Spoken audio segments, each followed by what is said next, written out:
ජාතික ජනබලවේගය නියෝජනය කළ කුරුණෑගල මහනගර සභා මන්ත්‍රී BW ප්‍රේමචන්ද්‍ර අද සිය මන්ත්‍රී ධුරයෙන් ඉල්ලා අස්වුණා.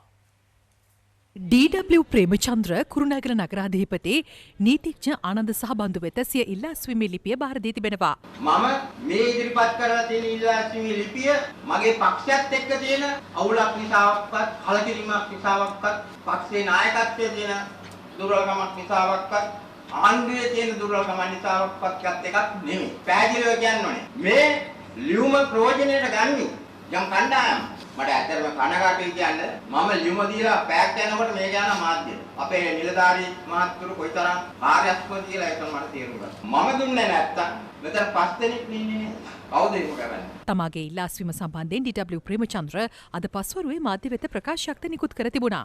ආයතනය තුළ යම් යම් අඩුපාඩු සහ දුර්වලතා නිසා ඇතිවෙච්ච කලකිරීම ඒක තමයි හේතු වුනේ. අදත් හෙටත් ඊයේ මම පක්ෂයේ සමග හිටියා. ඒ වගේම ඉදිරියටත් පක්ෂයේ සමග කටයුතු කරන්න සූදානම්. පක්ෂ වෙනුවෙන් කරන්න තියෙන ඕනම කැපකිරීමක් කරන්න මම සූදානම්ින් ඉන්නවා.